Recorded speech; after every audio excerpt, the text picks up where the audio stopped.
Mga boss, magandang araw or magandang gabi kung ano mang oras mo ito mapanood. Andito po tayo ngayon sa may Bungabon. Diniliver po natin tong sniper. Si madam po yung magre-receive pero yung umorder po ay nasa Canada. Pati yung gagamit nito nasa Canada. Uuwi pa lang po siya ng October, so 3 months pang matitingga yung motor bago magamit. Yung gagamit nito ay citizen na po ng Canada, so magbabakasyon lang po dito. Pagbabakasyon dito tapos gagamitin to. Pag nakabalik na ng Canada, tambay na naman tong motor. Hintayin natin si brother bago natin baba. Ayun na mga boss, nababa na po namin. Tinetesting na po. Pina-under na po. Ma'am, ito, ayun po yung papel, ma'am. Alam na po siguro ni ma'am Chuck. Bago po yung gulong yan, harap likod, tapos naka-restro pa po. Wala po kayong kasama dyan, ma'am? Paggamit nyo rin po sa kanya, ma'am, para... bata pa po. Wala po talaga gagamit, no?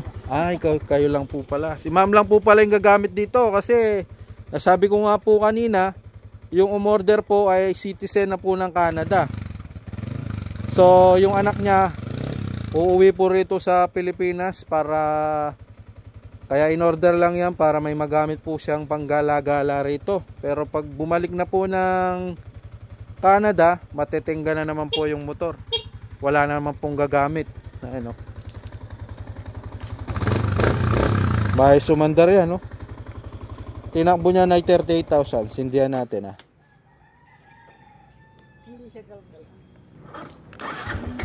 Hindi po siya galgal. Parang ito 3 taon na Oo. Ang takbo pa lang 14,000. Ayan po, oh. Maayos po yung unit. So, 3 months po siya bago umuwi, no? Kailan sila umuwi? Andito sila ng February. So, yung... Tapos magbabakasyon po ulit dito. Bali, ano nyo po siya, ma'am? Balae po.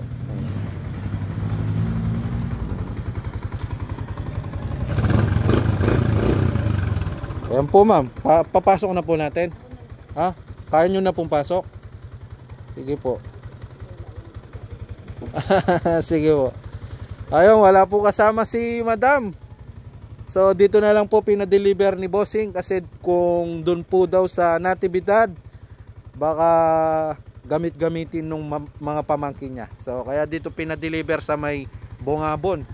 Malapit po yan sa mga bundok ng Sierra Madre. Ayan, oh. So, okay na. Na-video na natin para may katibayan lang tayo kay Bossing na na-deliver na po talaga natin. Ayan.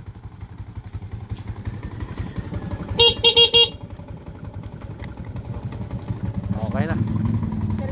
Mga boss, ito na. Okay na po. Nakapag-deal na po kami ni madam. So, salamat po kay Bossing na nasa Canada.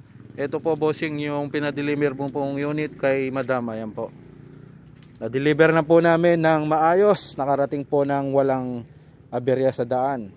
Buti wala pong ngayon. Walang ulan. Ayan, oh. Ma'am, salamat po, no. Salamat po sa tiwala. It's all about motorcycle. Like and share.